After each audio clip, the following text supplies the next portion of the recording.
Let's get into it, man. This is J Cass. You're tuned into Trenches Certified. And the reason why I reinvented myself, renamed myself, because my existence, I started in the trenches. 8 Mulford Gardens, Yonkers, New York, back in, let's see, 70s slash early 80s. When Reagan, the Reagan era, when they threw crack in the hood to destroy us. Thank God my mom wasn't no fiend. She just smoked her Newports and her cigarettes. But let's get into it, man. Trenches Certified. Mental illness.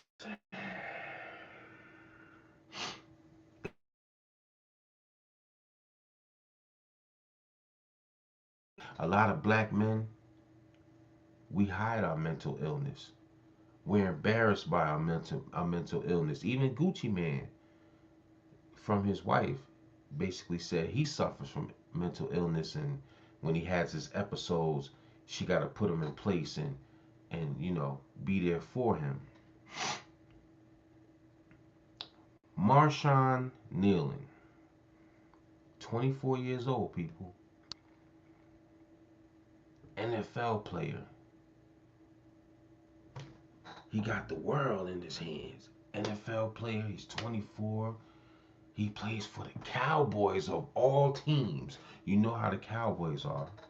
You know how the Cowboy fan, you cannot tell a Cowboy fan that they not the truth. They swear the Cowboys is the best in the world. My team is the Giants. We ain't that great. But more about this young man.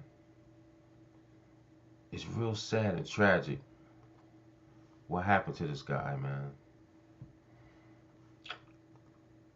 It's just real sad. They claim he had a police chase and he took his own life during that chase. And here's more of the story. I'm getting the story just like you guys is getting the story, but it's sad, man.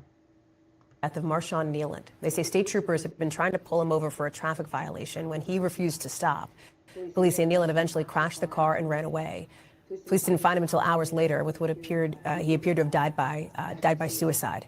His family in a statement tonight said he was more than a gifted athlete. He was also a devoted son, a loving brother, a caring uncle, cousin, nephew, grandson, and a loyal friend. It was only on Monday night that this promising young athlete scored a touchdown against the Arizona Cardinals on Monday Night Football. You look at that. There he is in front, number 94. Marshawn Kneeland was just 24 years old. Ryan Chandler is following this story for us. Ryan, what else do we know? So, Hallie, this all seems to have happened during a time of immense personal concern for Kneeland's well-being. We know from the timeline provided by law enforcement and from audio from dispatch that he allegedly sent texts to families and friends telling them goodbye, which prompted them to reach out to law enforcement and ask for help in ensuring his well-being. You see the timeline here. It's about 10:30 local time last night when Frisco PD responded to a request from state police to locate that vehicle. This led to a brief pursuit that ended in that vehicle crashing, Kneeland fleeing on foot until early this morning, just past 1:30. He was found with what Frisco police are calling an apparent self-inflicted gunshot wound. State troopers call it a self-inflicted gunshot wound. I want you to take a listen to some of the dispatch audio that just communicates the level of concern that people who knew him had for him last night. Hallie. We're getting a call from a friend of the resident. They just received a text from him, a group text saying from him saying goodbye, concern for his welfare. They do not have a key to the apartment. We're right outside of Cowboys headquarters, Hallie, where you see the team has honored him with his image. We've spoken with fans who have come to see that, saying that they're shocked, just proud of his success, his first career touchdown on Monday night, shocked that that high ended in such tragedy today, Hallie. And obviously so many people, and you talked about it, the fans, the players, others are remembering this young man tonight. Most notably, I spoke with his cousin, who says, you know, the world remembers this young man as a promising football talent, but she remembered him as so much more than that, as a model teammate, as a son, and as a grandson. Take a listen to what she will remember him by. It was amazing just because we see him, he gets so locked in when he plays, and it's an amazing feeling. And just seeing his name go across the stage, seeing him, you know, be congratulated by his teammates, it's something that he's wanted since he was little. I think it's notable, Hallie. Nicole there provided a pretty intimate look into his life, his mindset. This was a 24-year-old young man who had the eyes of the world on him, was facing immense professional pressure on the football field, but also personal grief. He lost his mom just last year, and she said he was navigating all of those points of grief and pressure, and tragically, they lost him last night, but they're choosing to remember him, of course, for his success in life and on the football field. Hallie. Ryan Chandler, live for us there in Frisco. Ryan, thank you. We thank you for watching, and remember, stay updated on breaking news and top stories on the NBC News app or watch live on our YouTube channel. That's sad, man. That is sad. David Muir, ABC's World You know, News they Tonight, say America's most watched newscast. they say mental illness, man, is something else.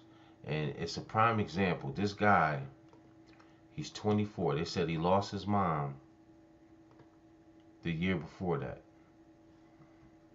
That he lost his mom's, right? And, you know, some people, when they lose their moms, they can't bounce back.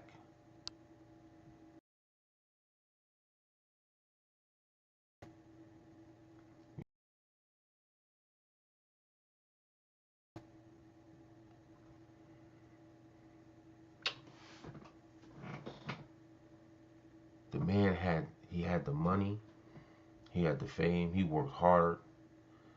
You know, football, I tried it. See, I was more of a basketball player, but I tried it my freshman year of high school. I tried football. I was a wide receiver and a safety. And, you know, I remember my first tackle, I had tackled the wrong way. I stuck my head straight down, but boom, I hit him. You know what I'm saying? They announced it on the on the intercom how I hit him in the game. But I was just like, nah, basketball is my thing, man. This contact sport, you know. For him to make it, I'm pretty sure he went to college. And he made it to the big leagues, and he's on the Dallas Cowboys. But one thing I must say to some people out here, when you lose that mom, see, I ain't got my chain on right now. It's the middle of the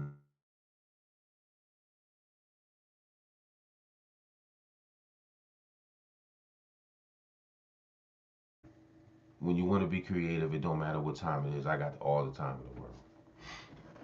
You're looking at somebody that lost their moms at 10 and a half years old.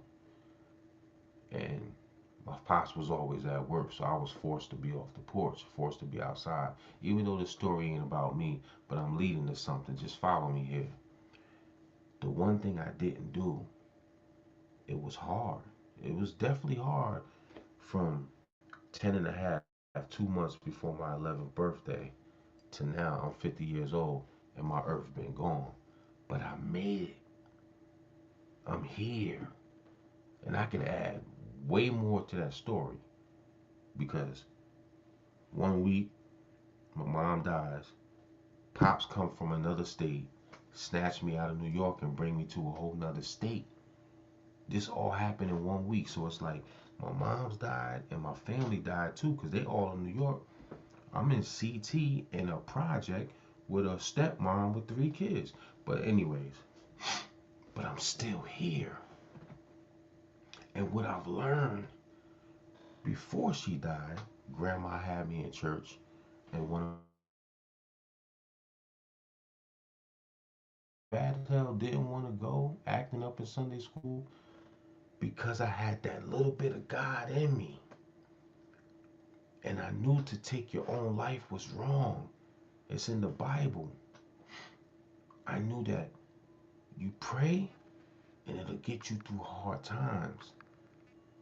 And I guess this young man didn't have that. And what I try to tell people out here, man, no matter how old you are, when you lose that moms, it's just a whole different ball game. It's a whole different feeling. Some people don't bounce back. He's in the league. He plays for the Dallas Cowboys.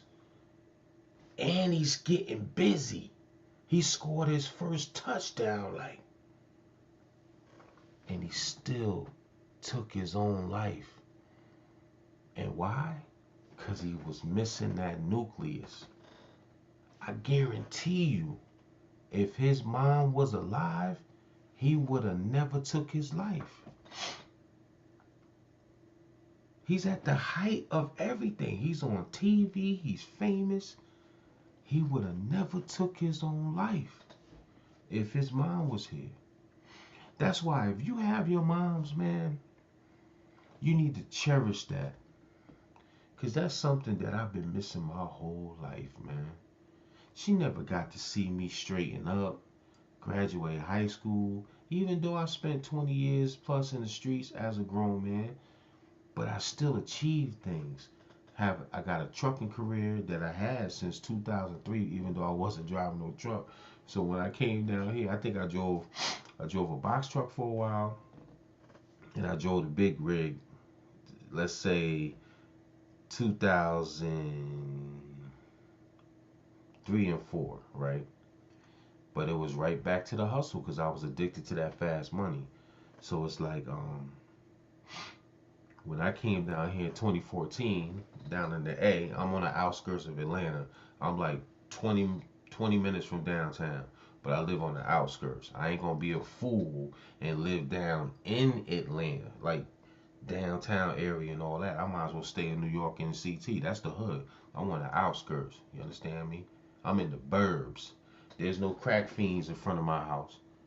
There's not even an apartment complex on my side of town. I'm not looking at graffiti and loud ass trains and cabs going by. It don't happen over here. I elevate it. But anyways, so it's like she never got a chance to see anything. Her son have a career. Oh yeah, like I said, 2014, I had to lie to these folks down here and tell them I was driving. So I was looking at YouTube videos how to do the pre-trip still and certain little things. I knew how to drive the truck, but it was just like certain things they might ask you. And I was able to. This is the longest period of my life that I worked legit 11 years straight. No selling, no drugs, no nothing in the streets. But the point I'm trying to make, folks, is I didn't give up. I stayed prayed up through the hard times. Do I have my moments where I don't want to be bothered and I might go to the man cave and I'll sit for a little bit, shed a couple tears? Why wouldn't I? I'm 50 years old and my mom been gone since I was 10 and a half. So that's basically 39 years of my life. She been gone. It's not easy. And black men, us as black men, don't be ashamed because we masculine, we tough. Seek help, man. If you going through it, get some help. If somebody in his family knew that he was going through this ever since he lost his moms, they should have got that young man some help. That's like, it just baffles me.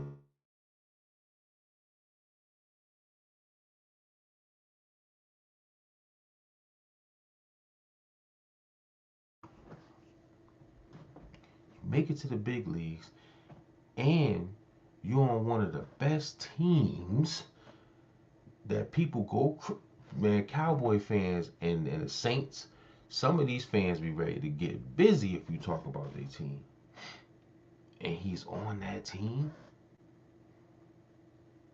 and he's getting busy. and he still took his life because he couldn't take the pressures of life without his guidance, his earth, his moms. Moms are very important, man. Very important. So rest in peace to Marshawn Kneeland. Very sad story. New and sincere. You know, there's some more stuff out here about him. You know, even Shannon Sharp and Ocho has something to say about it. Let's check it out. Are you tired of houses, inconsistent results, always chasing your next deal, and constant competition? Stop following the crowd.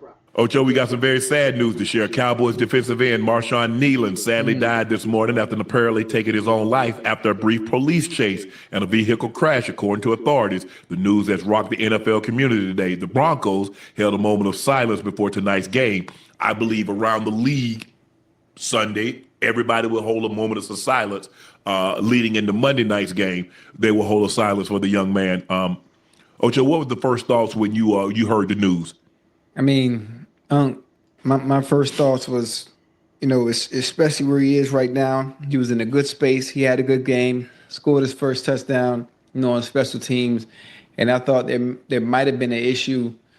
Honestly, you know, listen, we family. I can share. I thought it might have been an issue at home. Mm-hmm. You know, issue with his girl or something, and things went left. And you know, come to find out, if I'm not mistaken, he fled. He was running from the cops, or whatever it may be. So I just thought maybe it stemmed from that, and just I'm not sure what headspace he was in. But it's sad. It's sad, honestly, and I wish things, you know, had been different, you know, for him, for his sake, for his family's sake, and I'm praying for obviously for the Cowboys Cowboys players, and obviously his family as well. But I mean, that's the first thing that went through my head, huh? I mean, how everything is going right for a young man, as you would assume on the outside looking in. Yep. And most of the time there are certain disturbances that happen with those closest to you that kind of sway you to do things that are somewhat uncharacteristic, you know, of you, and it makes decisions that just are tough. Very tough, and because of that, whatever it may be, you know, I'm just telling you what I thought when I first heard it, but whatever did happen, I'm sure will come out. But man, it's sad, huh? It's sad. You had your whole career in front of you. You had your whole career. Sometimes it gets dark.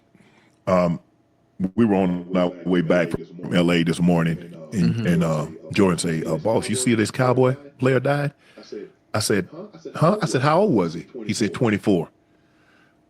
I said, "It's suicide." He said, "Why you say that?" I said, "Because it wasn't a car accident. Because it was a car accident, they said that. Right. 24-year-olds just don't drop dead." No. That's before I knew anything. Yes, sir. 24-year-old young men playing the NFL just don't drop dead. They don't. Yes, sir. I'll share a story. Not now, because this is our time to grieve him. But you don't know, boy, when people going through something. Yeah, man. You got to be really, really strong. Yes. Really, really, really, really. I can't emphasize really enough. Right. I'll share a story about what 25 has done, what 25 and the things that I've gone through publicly and privately. Mm-hmm. But in this situation, it is reported that his girlfriend called police and asked for a wellness check. He has a gun, and if what's being reported, he will end it. He will end it. He will end it. She kept emphasizing that. It is also being reported that in the group chat, he said goodbye to his family. Obviously, that's not normal. Probably those closest to around him probably knew that he probably dealt with something, but probably didn't know the severity in which he was dealing with it. Mm-hmm. You know, we think we know people, Ocho. We do. We think we know people, and yes, I'm good, bro. I'm good. Nah. And you don't want to, you say, well, I don't want to pry, man. Man, you don't know you don't know the hell that somebody has dealing in their head. Yes, sir. And the thing is that when you're going through something, you like, man, I just want to be out of this pain. Mm-hmm. But when you go that step, think about all the pain that those that's left behind is going to have to deal with, all the unanswered questions. Yes, sir. Now, what did I do? Where did I go wrong? What could I have done? Did I miss the signs? Is there something I could have done? Could I have intervened sooner? What is it that I missed? Now they have to question themselves. They ask themselves tough questions. Yeah, he's out of pain. Those demons got him. And I just feel bad for people that parents are not supposed to bury kids. It's supposed to be the other way around. Other way around, yeah. He lost his mom. And I can just imagine, and if it's mom, his dad, those that loved him, that cared about him, I can only imagine the hell, because it's already tough when that appointment that you have that can't be rescheduled. It's already tough. But Ocho, the man upstairs knew how this thing was going to play out. He knew. He already, the moment you born, he already know how you going to leave. Yeah. My heart breaks for his family. My heart breaks for those that cared about him, that loved him, but you don't know, man. I'm telling you, when you low, yeah, and you and you don't think there's no other way to end this pain, to end this disappointment, to end this heartbreak. I'm telling you, Ocho. I'm telling you, man. You have to fall on your knees.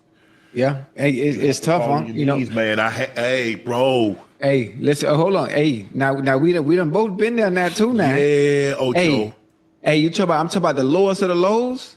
I'm talking about sitting on top of the mountain at 12 o'clock in the afternoon. Boy, by the next day at 11, boy, I was at the bottom. Yeah. In Ocho, before you go any further, Ocho, his mom passed away last year. She passed away. Boy, hey, that's a pain like no other. You hear me? Ooh. Well, when I lost Hurricane Paula, you talk about pain, and the only thing that was the only reason I got to think about them little ones. See, that's how I'm able to be able to compartmentalize and understand. Okay, I can grieve, I can be hurt, but then the other side of me, I still got to stay strong for them. I still got business I got to take care of. So I had to be even keel in a sense, and stay. Listen, you know, life does continue to go on.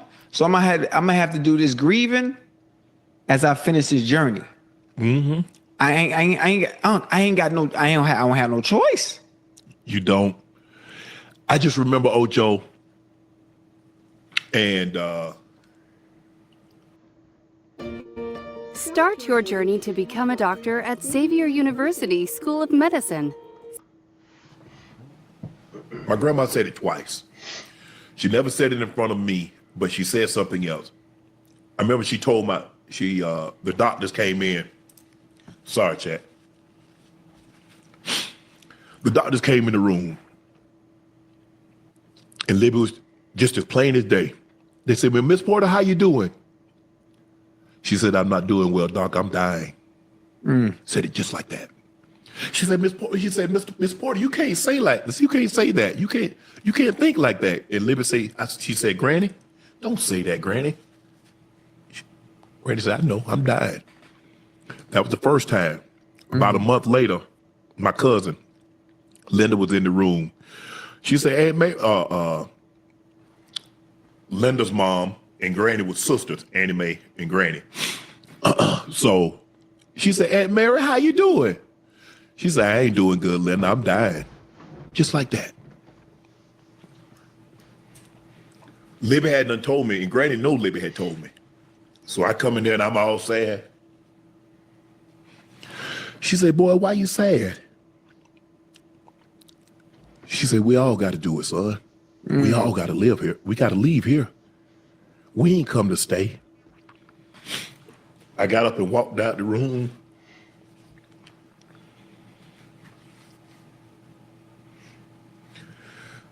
I can honestly say I've never been the same since.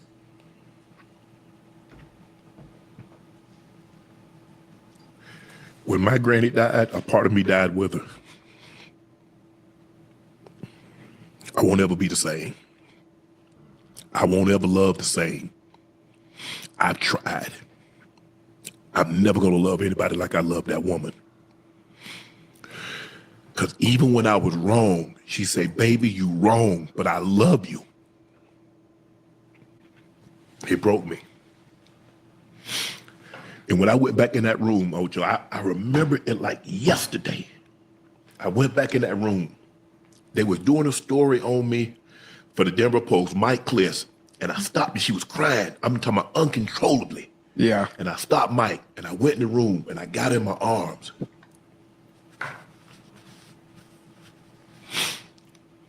And I said, Granny, what's wrong? And I got in my arms and she just moving back and forth, back and forth. Granny, what's wrong? I said, Granny, it's okay. I got it.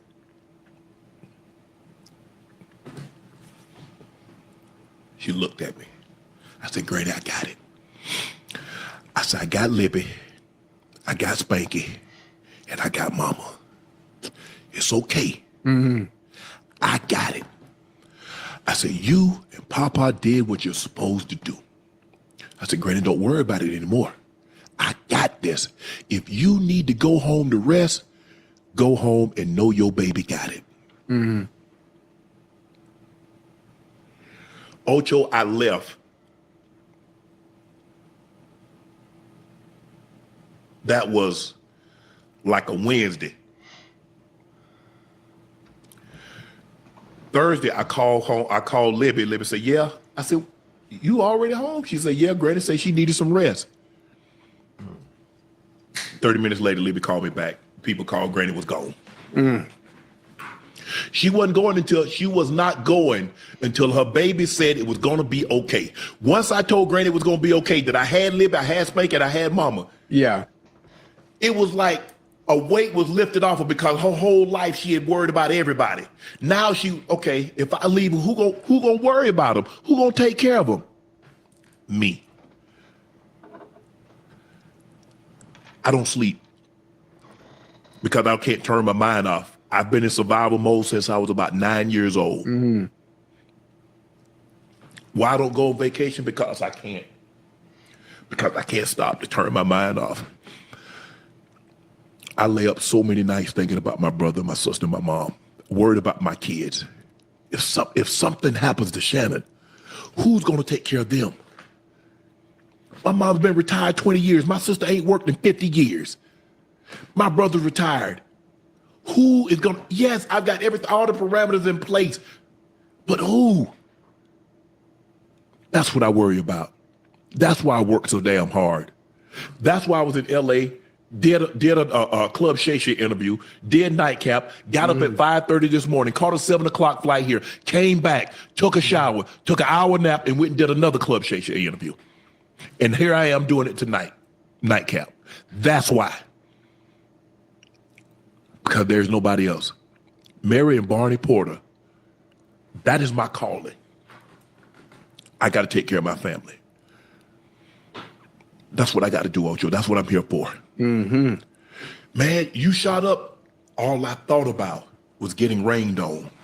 All I thought about, you talk about, oh, you ate that? All I thought about when I was in Denver is what I ate. All the night that we didn't have anything to eat. That's what I thought about. That's what drove me, Ocho. There were many nights I was obsessed with it. Mm-hmm. It drove me. There are many nights. Like I said, I'm going to share my story. I want to talk this about Kneeland. But I know what that young man was going through. Mm-hmm. I know. Can you believe that this guy in this picture is me?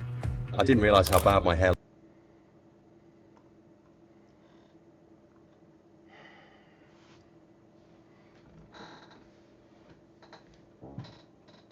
share a story too. And this is grown man time. This ain't no time for no trolls, all your negative comments. This is grown man time. Because you know damn well, all the trolling and the negative comments, you won't say that to my face. Especially about my moms. Because I will kill you. That word is bond. You talk about my moms to my face, I will off you right where you stand. But it ain't even about that.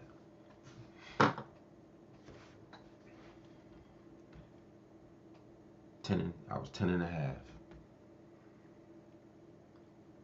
I wake up. I hear my grandmother saying, my mom's won't wake up. Now, this is the 80s in Yonkers, New York. I was bad as hell, getting suspended all the time. I knew about the streets because back then it wasn't no my phone. I ain't excuse me. It wasn't having no phone, even though this ain't a phone. It wasn't no. You had to be there or be square, meaning you had to be outside. It wasn't no scrolling on your phone all day, sitting there playing the game all day. Nah, moms used to be like, get your ass outside. So you seen everything that was out there. 12 skinnies on the ground. Syringes with brown blood in it. And you was taught as a youngster not to touch that. Oh yeah, we burnt our own garbage in my hood. 8 More for Gardens, the biggest project in Yonkers, bigger than Mary J's, bigger than DMX's, you understand, bigger than Jada kissing them on 354 Whitney Young. The biggest project in Yonkers, the first project they torn down.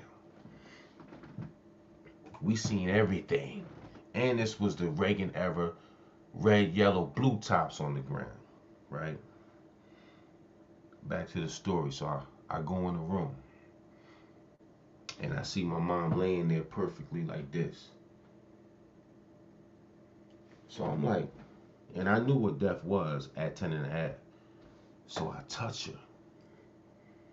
Do you know what a dead corpse feels like? And on top of that, that's my mom, Dukes.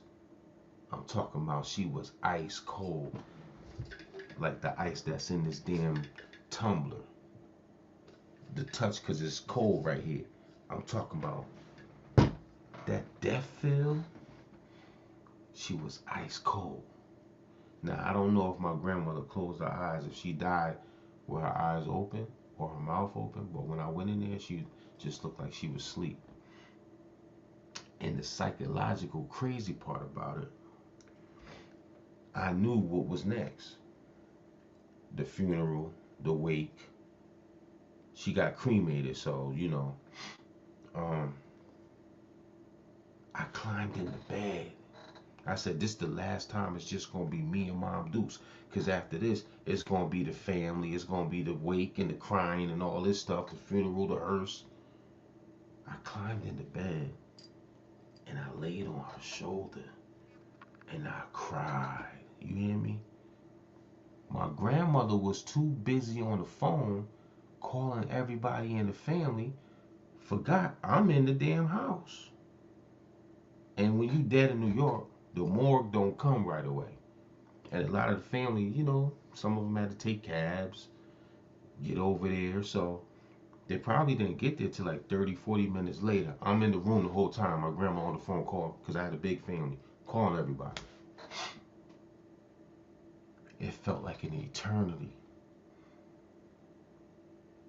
Do you know what type of pain that is? To lose your moms at 10 and a half. And then on top of that, to double down on the pain, you go in the room and you find her unresponsive at 10 and a half years old, gone forever? Your nucleus? What that did to me mentally? And then finally my family gets there. My aunt is like, where's Booby? Because they call me Booby. She comes busting in the room. Oh my God, come on, come on. and they bring me out the room. My grandmother's just distraught. They bring me out the room, and my cousin walks me from one side of Yonkers, well, from Livingston all the way to Elm Street. And they lived on Hell's Kitchen block. Elm Street was, to this day, is terrible. And he consoled me. And that Prince song was playing. Maybe I'm just like my father. Every time I heard that fucking song, it'd do something to me. I'll freeze in time. So many different traumas. The Prince song, finding my mother dead. Not even a couple, like the week later, the funeral or whatever, and I get shipped 100 miles away from my family. So I had trauma on top of trauma, on top of abandonment, on top of abandonment, moving to a whole new state, and his girlfriend lived in the biggest project in that town. So I had to fight, get my way. It was so much I went through. But what I was taught by my grandmother and my aunts was to pray. There was plenty of times I just prayed, God, get me through this. With all that and so much more I could say that happened from my mom's death till I reached 21. So much has happened during that time that I'll be here all night telling the story. I prayed and it got me through. Some of you black men need to put your pride aside, put that toughness aside, and just pray. God is always on time. He will never leave you. You think that shit was easy growing? Like, I normally had a chain on. It's in there with my mom's picture. You think it was easy growing up without my mom's? You know, your mom is nurturing. Your mom is the one you go to every day. You know how it felt to come home from school and there's nobody.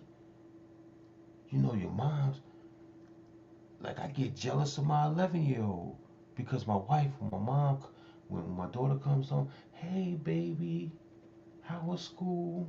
What did you learn? Imagine not fucking having that.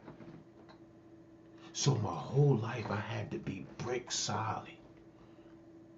And I took that pain and I turned it to anger.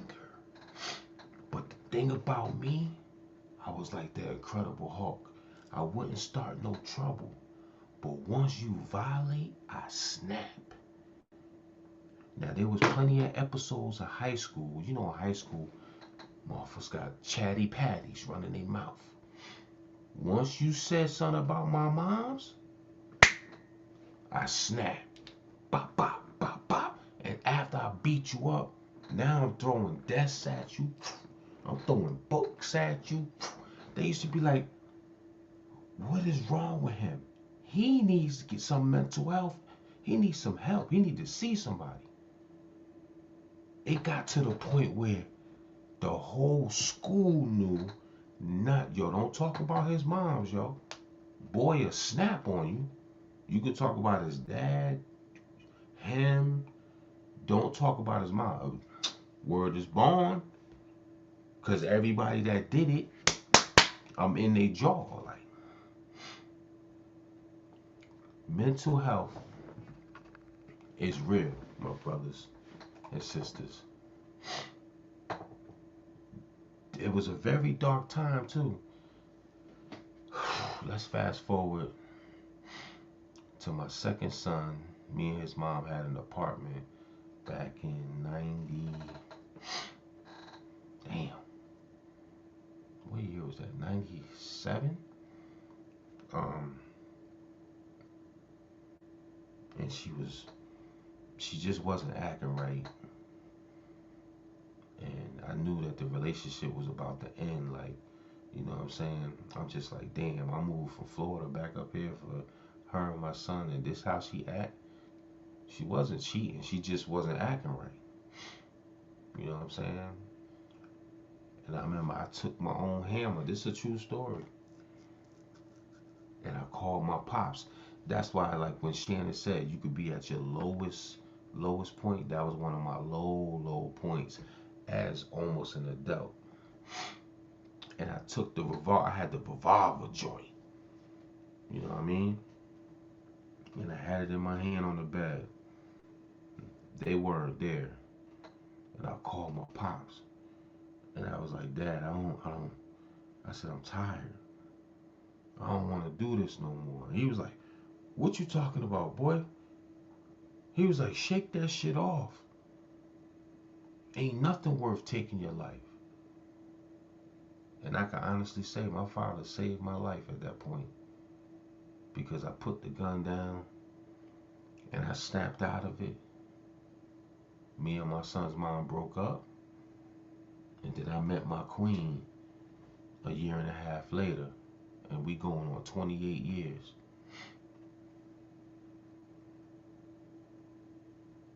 So us as black men and brown men, we go through life traumas. And we get weak. But you have to give it to him. Let me tell you, man, I could share so many different type of stories where God intervened at the right time. Even right now, things are happening. I just beat a case not even 2 years ago where a dirty black cop gave me a reckless driving ticket and I wasn't driving reckless in my Challenger. And when you got a CDL, your career is cooked because ain't nobody gonna hire you because the insurance that they have is not gonna cover you if you got a reckless on your CDL. $2,200 later, I fought that case, I beat it, and I never got that reckless driving on my record. And I got a good job now, paid by the hour, PTO time, 10 minutes from the house. And I work from 6:30 to 3 every day. Like tomorrow, it's Friday, I got a PTO day. I was forced to take it because we're kind of slow. And I got to use them up before I lose them. You got to stay prayed up, black and brown men. Put that toughness to the side and talk to God. Because God will never forsake you, man. God is always going to be there for you. I couldn't even do my sound effects, man, during this because this is real time, real grown man stuff. It's 2:58 a.m. in the morning. I woke up, couldn't sleep. I said, I might as well do some content. So this one right here is for the real men out here going through some real mental problems.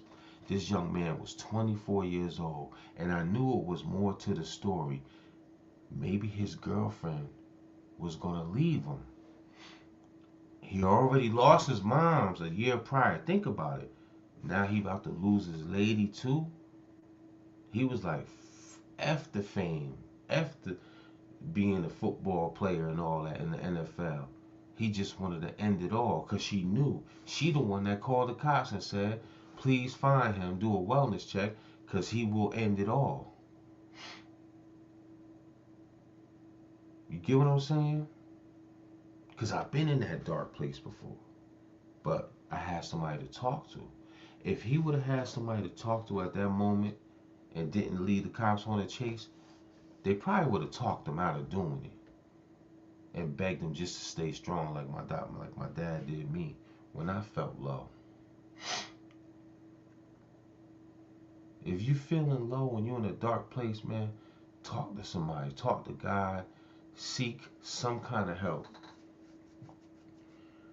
And how could I forget this? One of my homies from high school just took his life this year.